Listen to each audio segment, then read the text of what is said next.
श्रीमन्नारायण नारायण हरि हरि ओम। श्रीमन्नारायण नारायण हरि हरि ओम।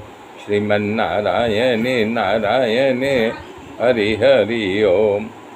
सभी माताएं, सखियां, सहेलियां अपनी अपनी मनोकामना पूरी होती देख करके आनंदित हैं।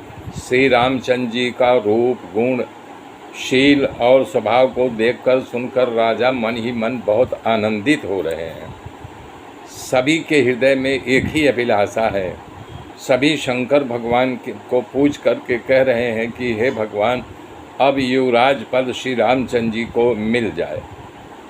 एक दिन मंगल का मूल श्री रामचंद्र जी का यश की बढ़ोतरी की बात याद करते करते राजा अपने हाथ में दर्पण ले लिए और सभा में जाने के लिए मुकुट धारण कर रहे थे। तो दर्पण में जब अपना चेहरा देखा तो कनपटी के बाल जो है दोनों तरफ सफ़ेद हो गया था।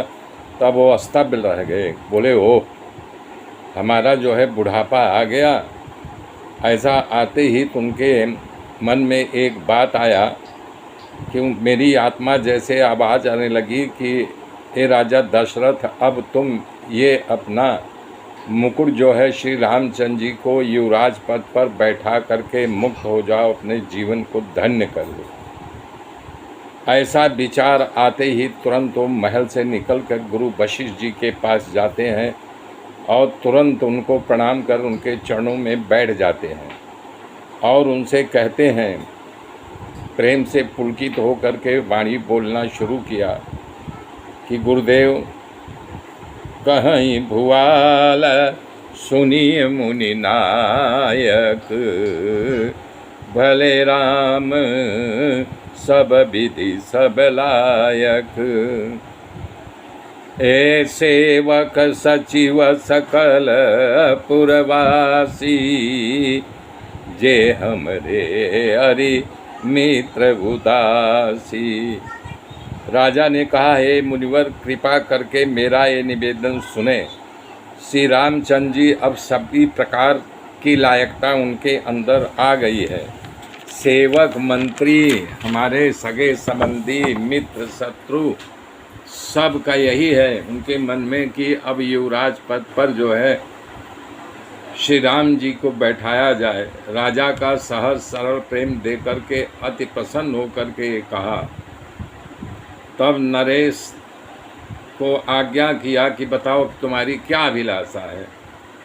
गुरु जी प्रसन्न है, अपने चित्त में विचार करके खूब प्रसन्न हो करके बोले हे मुनि श्रेष्ठ, अब हमारी कामना जो है आपकी कृपा, आपके आशीर्वाद से सारी मनोकामनाएं पूर्ण हो गई है।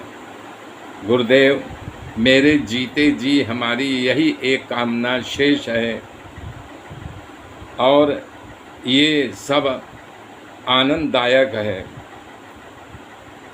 कि जो मैं चाह रहा हूँ मैं भी देखूँ, वो हमारी सारी प्रजा देखकर अपने नेत्रों के लाभ दे।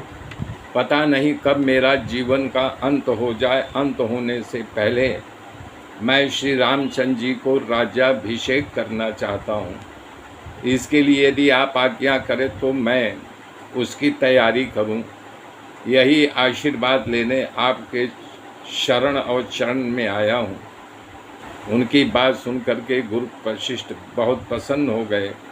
उन्होंने कहा, राजन, ये तो बहुत अच्छा नहीं कि समय बहुत अच्छा अवसर है, ये शीघ्र से शीघ्र इस बात को कर लिया जाए। मेरे मित्रों, मेरे साथ बने रहिए, आगे की गाथा फिर मैं जोड़ूंगा। तब तक के लिए जय